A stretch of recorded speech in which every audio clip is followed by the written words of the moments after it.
नमस्कार। Happiness and wellbeing की इस सीरीज में हमारा 7th सेशन है on strategies to improve wellbeing, जो पिछले सेशन से शुरू हुआ और ये यहाँ पर इसी डायरेक्शन में कंटिन्यू रहेगा। इस श्रृंखला में जो हमने पहला वीडियो सेलेक्ट किया है वो है enjoy every moment of your life.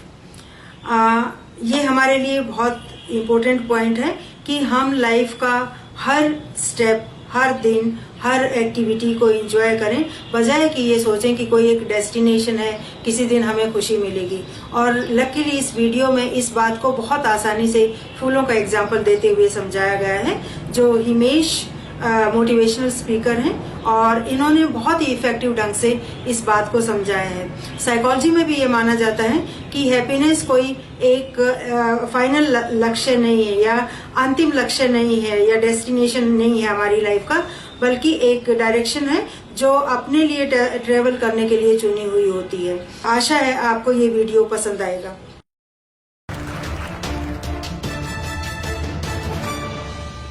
एक बार एक आदमी एक संत के पास जाता है और अपनी प्रॉब्लम बताता है कि संत जी, मेरी जिंदगी में कोई खुशी ही नहीं आती। सोचा था जब मेरी नौकरी लगेगी तब पिताजी को एक कार गिफ्ट करूंगा, पर यह भी ना हो पाया क्योंकि मेरी नौकरी मिलने से पहले ही उनका देहांत हो गया। सोचा था कि जब प्रमोशन मिलेगा ना तो अपने बच्चों को कहीं घुमाने लेके जाऊंगा, लेकिन प्रमोशन ही नहीं हुआ।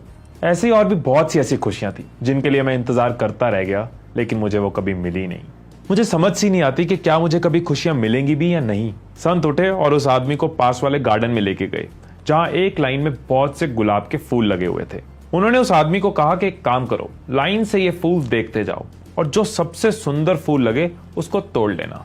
लेकिन हाँ, एक बात याद रखना कि एक बार जिस फूल से आगे निकल गए उस पे वापस नहीं आ सकते, यानी कि तुम पीछे वापस नहीं आ सकते। और हाँ, फूल लेके आना भी जरूरी है। वो आदमी चलता गया तो उसको कुछ बड़े फूल दिखते तो कुछ छोटे। हर फूल पे पहुंचकर वो इसी सोच के साथ उसको छोड़ देता कि कहीं इससे सुंदर फूल आगे हुए तो। जब वो उस लाइन के तकरीबन एंड तक पहुंचा तब उसने देखा कि अब सिर्फ मुरझाए हुए से कुछ फूल बचे हैं, और उनमें से उसको जो सबसे खिला हुआ फूल दिखा उसको तोड़कर वो अपने साथ संत जी के पास ले गया और बोला कि संत जी, मुझे रास्ते में कई बड़े और छोटे सुंदर फूल दिखे थे, लेकिन मैं इसी आस में आगे चलता गया कि कोई और सुंदर फूल मिलेगा। आगे चलता गया, लेकिन एंड में सिर्फ मुरझाया हुआ सा फूल ही बचा था। तब वो संत मुस्कुराए और बोला कि बेटा, तुम सबसे सुंदर फूल की तलाश में आगे बढ़ते गए और जितने सुंदर फूल थे उनकी जगह ये मुरझाया हुआ फूल लेके आए। ये गार्डन समझ लो कि तुम्हारी जिंदगी है, तुम्हारी लाइफ है, और ये फूल उस जिंदगी के सफर में आने वाली छोटी बड़ी खुशियां हैं। जैसे तुम ये सोचकर चलते गए कि आगे और सुंदर फूल मिलेगा, बाकी फूलों की खूबसूरती को नजरअंदाज करते रहे, ठीक उसी तरह जिंदगी में आने वाली छोटी छोटी खुशियों को हम नजरअंदाज कर जाते हैं एक बड़ी खुशी की तलाश में, और जब तक ये समझ आता है जिंदगी निकल चुकी होती है। सो दोस्तों, इस छोटी सी स्टोरी के साथ खुद को और आपको ये याद करवाना चाहता था कि सिर्फ मंजिल को नहीं, सफर को भी एंजॉय करना है। जिंदगी की छोटी बड़ी खुशियों को सेलिब्रेट करते चलना है, हर पल को जीना है कि जिंदगी गुलजार रहे और खुशियां फूलों की तरह महकती रहें। उलझनों को सुलझाते चलो, खुशियों को फैलाते चलो। जिंदगी एक सफर है, मुस्कुरा कर कदम बढ़ाते चलो। आशा है आपको ये वीडियो पसंद आया।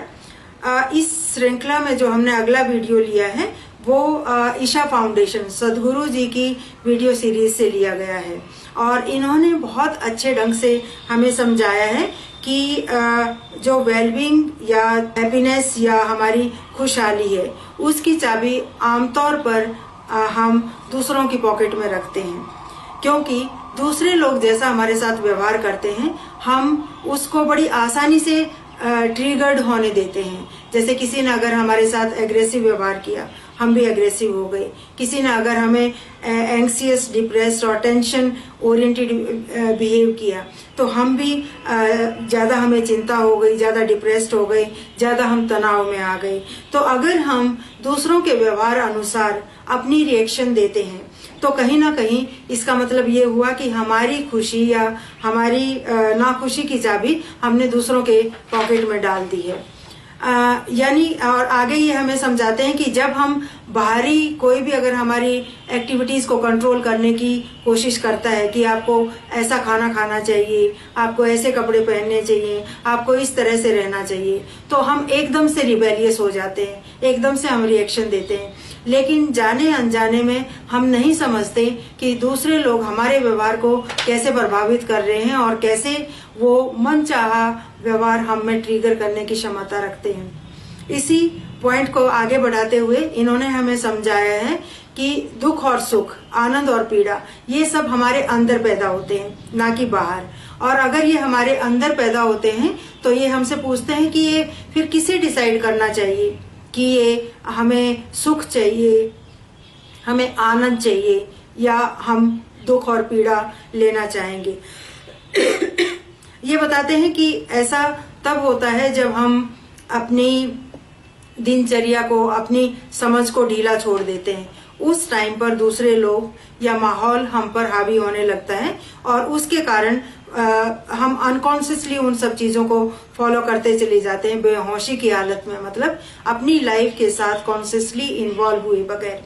और ये हमें इसी सीरीज में बताते हैं कि अगर ये सब आपके अंदर घटित हो रहा है तो आपको अपनी लाइफ में पीसफुल बनाने के लिए, इनर हार्मनी पैदा करने के लिए आपको ये पूरी तरह से समझ आना चाहिए कि आपको अपनी लाइफ का चार्ज कैसे लेना है।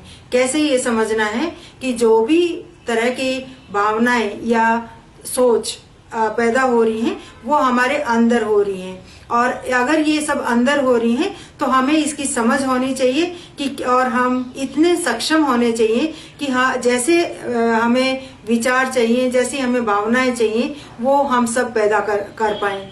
और ये तभी पॉसिबल हो सकता है जब हम समझें कि जो घटनाएं घटित हो रही हैं, जो हमारी खुशी को, आनंद को या कभी कभी दुख को ट्रिगर कर रही हैं, वो सब घटनाएं हमारे अंदर हम पैदा कर रहे हैं, बजाय कि बाहर के फैक्टर्स।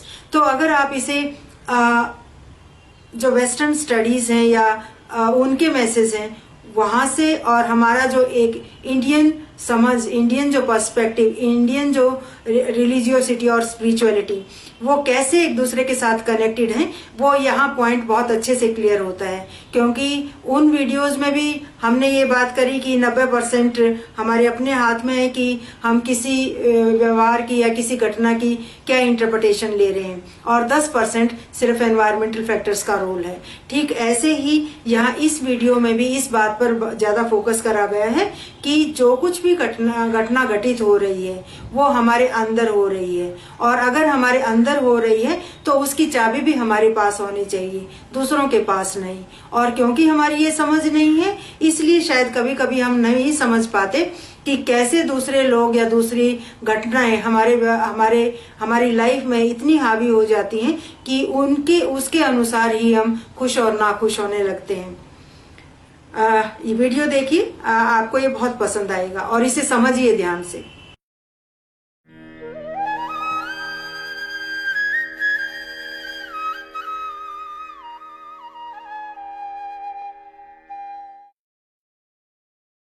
आशा आपको ये वीडियो पसंद आया होगा। इस वीडियो का एक जो टेक होम मैसेज है, जो बहुत इंपॉर्टेंट है एक्चुअली हमारे लिए समझना, और ये समझना कि क्यों हम इस सीरीज की बात कर रहे हैं यहाँ पे। इनका एक जो समराइज्ड मैसेज है वो है, जिस तरह से बाहरी दुनिया में सुख सुविधाएं पैदा करने के लिए एक तकनीक है, एक तरह का माहौल है, उसी तरह भीतर सुख और आनंद पैदा करने के लिए भी एक विज्ञान और एक तकनीक है। अगर आप ईशा फाउंडेशन को जानते हैं तो इस ग्रुप का जो एक मेन मोटो है वो है इनर इंजीनियरिंग। तो इसी बात को एम्फेसाइज करते हुए इन्होंने कहा है कि अपना भीतरी सुख, अपना भीतरी आनंद में बनाने के लिए भी एक विज्ञान है, एक तकनीक है जो हमें जाननी चाहिए, जो हमें समझनी चाहिए, और जिसको हमें, उन तकनीक्स को हमें फॉलो करके हमें अपनी लाइफ और सुख में बनानी चाहिए। इस सीरीज में जो हमने अगला वीडियो सेलेक्ट किया है वो संदीप माहेश्वरी जो अगेन मेरे ख्याल से आप सब लोग जानते होंगे, जो एक तरह से फेमस मोटिवेशनल स्पीकर हैं। इनका जो ये वीडियो हमने जो सिलेक्ट किया है, स्टेप्स फॉर हैप्पीनेस, खुशी के 3 कदम। और इन 3 कदमों में इन्होंने एक तो ये बताया है कि जो खुशी है वो हमारे अंदर है, इनर हार्मनी, इनर पीस, जो पहले भी हम इस बात पर फोकस करते रहे हैं। और उसके बाद इन्होंने जो 3 स्टेप्स बताए हैं, मेनली पहला बेसिक नीड्स फुलफिलमेंट, कि अगर आपको लगता है कि आपको पैसा चाहिए अपनी और अपने परिवार की नीड्स को, जरूरतों को पूरा करने के लिए, तो उसके लिए आपको जरूर काम करना चाहिए। और वो काम ऐसा ये समझकर नहीं कि मुझे ये काम छोटा है, कोई छोटा बड़ा काम नहीं होता, जैसे इन्होंने भी इस बात पर बहुत एम्फेसाइज किया है। और ये मेरे ख्याल से आज के यूथ को समझने की बहुत जरूरत है कि काम कोई भी बड़ा छोटा नहीं है, उस काम को आप किस ढंग से कर रहे हैं वो आपकी एक अच्छी समझ होनी चाहिए। तो इन्होंने कहा है कि अगर आप जॉब नहीं ले पा रहे हैं तो आप कुछ भी काम करिए, मैकेनिकल, मैनुअल, जो भी काम जिससे भी आपको पैसा मिले, क्योंकि पहला जो पॉइंट है वो है हमारी जरूरतें पूरी होने। अगर आपकी सारी जरूरतें पूरी हो गई तो इन्होंने दूसरा बताया है शेयरिंग। और शेयरिंग हमारे लिए बहुत जरूरी है, क्योंकि इसके थ्रू आप तरह से एक इस दुनिया से एक कनेक्शन बनाते हैं और लव बिलोंगिंगनेस आपका डेवलप होता है। और अगर आप अच्छी शेयरिंग भी करना सीख गए हैं, उसके बाद लाइफ को समझो और ये समझो कि कैसे ये इंटरनल और एक्सटर्नल वर्ल्ड में ग्रो करनी चाहिए। क्या तुम्हें चाहिए लाइफ में, क्या तुम्हारा अपना मकसद है लाइफ का, क्या तुम्हारा अपना मीनिंग है, वो हर जने को समझ में आना चाहिए। ये जो एक तरह से समझ है, इसको अगर हम साइकोलॉजिकल थ्योरीज के साथ कनेक्ट करें तो Maslow's hierarchy of needs theory बहुत ज्यादा इसी तरह की बातें, इसी तरह की समझ के साथ हमें ज्ञान देती है, या हमें इससे नॉलेज मिलती है। इस थ्योरी के अकॉर्डिंग सबसे पहले हमारी फिजियोलॉजिकल नीड्स, जो हमारी बेसिक नीड्स हैं, वो फुलफिल होनी चाहिए। अगर हमारी ये नीड्स फुलफिल हो गई तो हम सेफ्टी के बारे में सोचते हैं, ये भी अगर फुलफिल हो गई तो हम लव बिलोंगिंगनेस के बारे में सोचते हैं। अगर हमारा लव बिलोंगिंगनेस, सेफ्टी और फिजियोलॉजिकल जो हमारी बेसिक नीड्स हैं वो सब फुलफिल हो जाती हैं तो हम सेल्फ एस्टीम, आत्म सम्मान के लिए सोचते हैं। और ये सब फुलफिल होने के बाद सेल्फ एक्चुअलाइजेशन। सेल्फ एक्चुअलाइजेशन का मतलब है कि जो आपकी पोटेंशियलिटी है उसको आप बेस्ट लेवल पर करना, क्योंकि इस ग्रुप के जो साइकोलॉजिस्ट कहते हैं वो इस बात पर भी फोकस करते हैं कि we are program to grow. हम हर रोज ग्रो कर रहे हैं। जब और अगर कोई हमें एबनॉर्मलिटी आती है या कोई प्रॉब्लम आती है या कभी हम दुखी रहने लगते हैं, डिप्रेस्ड रहने लगते हैं, उसका कारण है कंडीशनल एनवायरनमेंट। नहीं तो जो अगर हमें अच्छा माहौल मिलता है तो हम सब प्रोग्राम टू ग्रो, और हर रोज हम ग्रो करते हैं। इस दौरान हम अपनी जो बेसिक नीड्स हैं, हमारी जो सेल्फ ओरिएंटेड नीड है, उन सबको फुलफिल करते हुए हम आगे सेल्फ एक्चुअलाइज्ड, जहां पर हमारी बेस्ट पोटेंशियलिटी रहती है, और उस टाइम पर हम एक तरह से बेस्ट क्रिएटिविटी अपनी लाइफ में दिखाते हैं। जैसे इंजीनियर, बेस्ट इक्विपमेंट प्रिपेयर करना, agriculture scientist, best quality of research, best quality of understanding on agricultural aspects.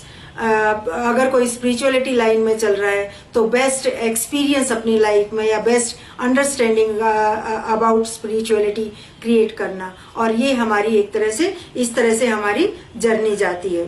आपको ये वीडियो बहुत पसंद आएगा और मुझे आशा है कि आप इस तरह के वीडियो इस सीरीज से बाहर भी देखते रहते होंगे। क्या हम बिना कुछ करे बेवजह 24 घंटे खुश रह सकते हैं? क्या ये पॉसिबल है? आप अगर मुझसे पूछो तो ये पॉसिबल है।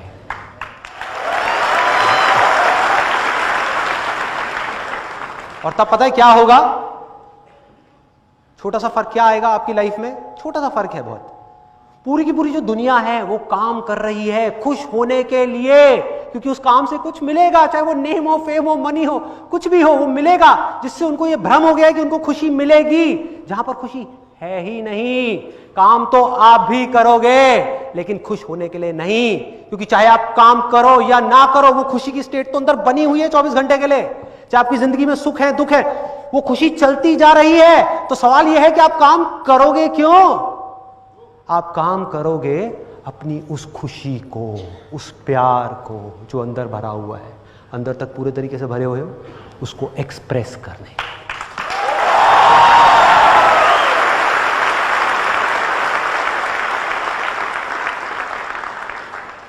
आप खुशी को ढूंढना ही बंद कर दोगे। मिल गई ना, अब क्या करना है? अब क्या करूं? कुछ करूं या ना करूं उससे भी फर्क नहीं पड़ता। तो चलो, इससे अच्छा है कि कुछ कर ही लेता हूं। उस खुशी को अपने अंदर रखने से अच्छा है कि एक्सप्रेस कर ही देता हूं। उसके बाद में चाहे तालियां मिले चाहे गालियां मिले, क्या फर्क पड़ता?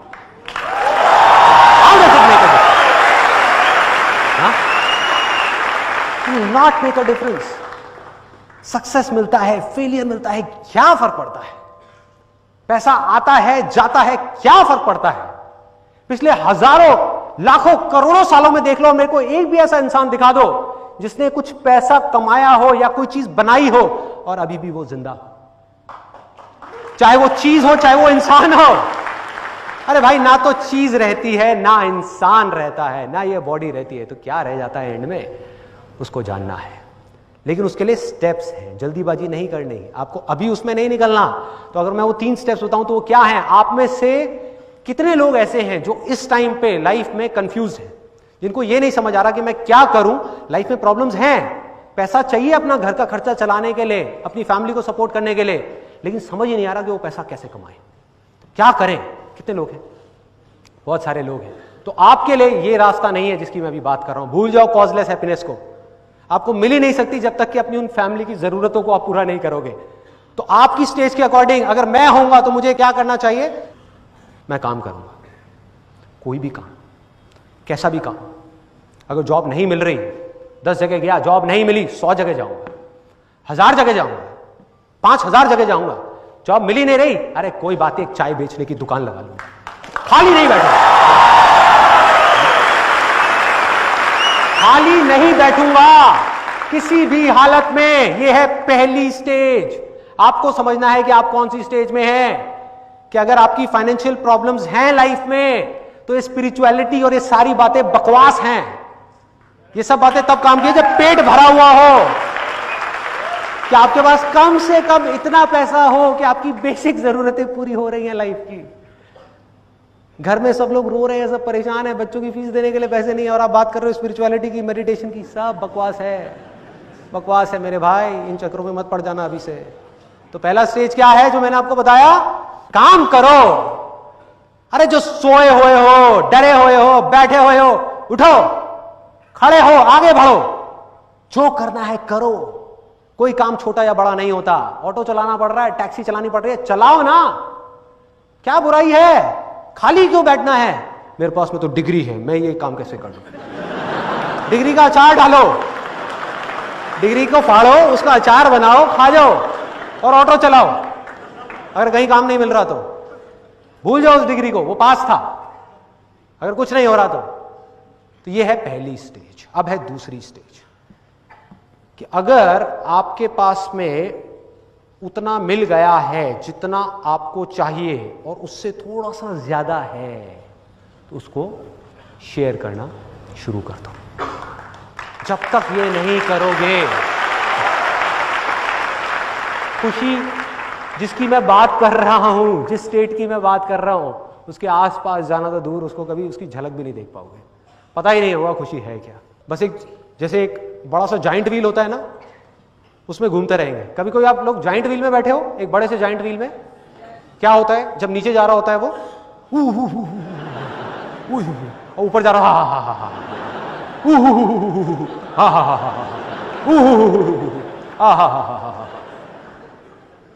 Pen pleasure, pain pleasure, pain pleasure, घूमते रहो, चक्री से कभी बाहर नहीं आ पाओगे। जो नॉलेज है, जो एक्सपीरियंस है, जो पैसा है, खुल के शेयर करो, पूरे दिल से शेयर करो, बिना बदले में कुछ भी एक्सपेक्ट किए। जब आप ये करने लग जाते हो, फिर अगली स्टेज आती है जब आपको स्पिरिचुअलिटी में जाना है।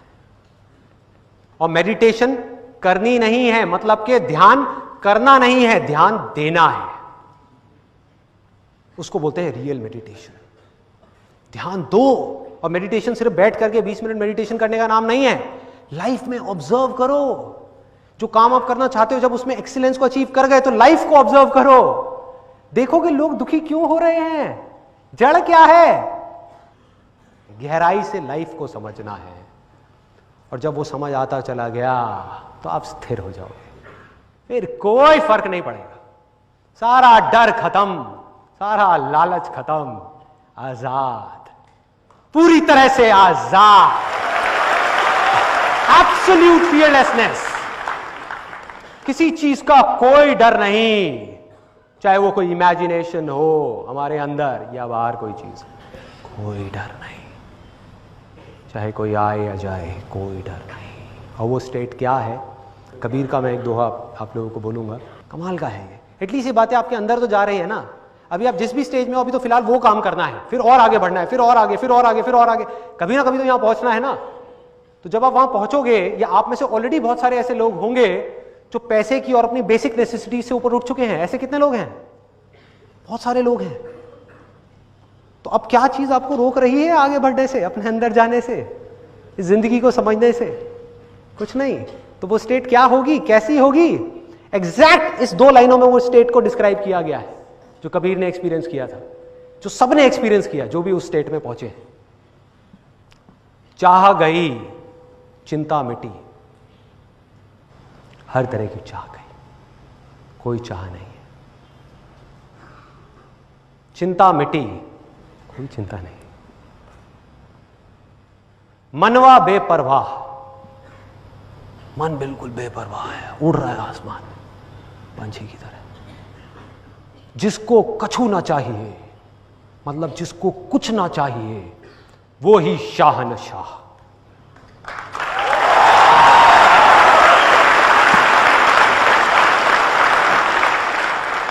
जिसको ना दुख के आने से डर लगे, ना सुख के जाने से। जिस दिन आप इस स्टेट में पहुंच जाओ, आप समझ गए कि मैं आसपास हूं, पास हूं। ये अल्टीमेट गोल है लाइफ का। कुछ लोग मुझसे पूछते हैं लाइफ का पर्पस क्या है, गोल क्या है, ह्यूमन लाइफ क्यों हो रहा है, क्या हो रहा है, हम कहां से आए हैं, कहां जाने वाले हैं। सब बकवास सवाल हैं। इंपॉर्टेंट है ये नहीं है। इन सारे सवालों को जवाब मिल भी गए तो क्या करोगे? क्या करोगे? क्या हो जाएगा? पता लग भी गया तो क्या कर लोगे? क्या बदल जाएगा? कुछ नहीं बदलने वाला। इंपॉर्टेंट ये है कि उस स्टेट में जिसमें ये सब लोग गए पास में, या अभी भी बहुत सारे लोग हैं, उस स्टेट में क्या आप जा सकते हो? क्या कोई रास्ता है? बहुत रास्ते हैं भाई, बहुत आसान है, बहुत बड़ा खेल है, कोई मुश्किल नहीं है, कोई प्रॉब्लम नहीं है, सब कुछ पॉसिबल है, बस अंदर से होना चाहिए। सुख और दुख जब बिल्कुल एक जैसे हो जाएंगे, ये जो थियोरेटिकल बातें लिखी हुई हैं, क्या इसको प्रैक्टिकली आप अपनी लाइफ में अप्लाई कर सकते हो? वो इंपॉर्टेंट है। थ्योरी है ये सब, ये जो बातें मैं कर रहा हूं ये सब थ्योरीज हैं जो सब जगह पर है, लेकिन क्या इन थ्योरीज को आप अपनी जिंदगी के हर एक एस्पेक्ट में उतार सकते हो? उतार सकते हो? पॉसिबल है? हाँ है। Thank you. आशा आपको आज के तीनों वीडियो बहुत पसंद आए। हम इस सीरीज को अगले सेशंस में भी कंटिन्यू रखेंगे। Thank you very much.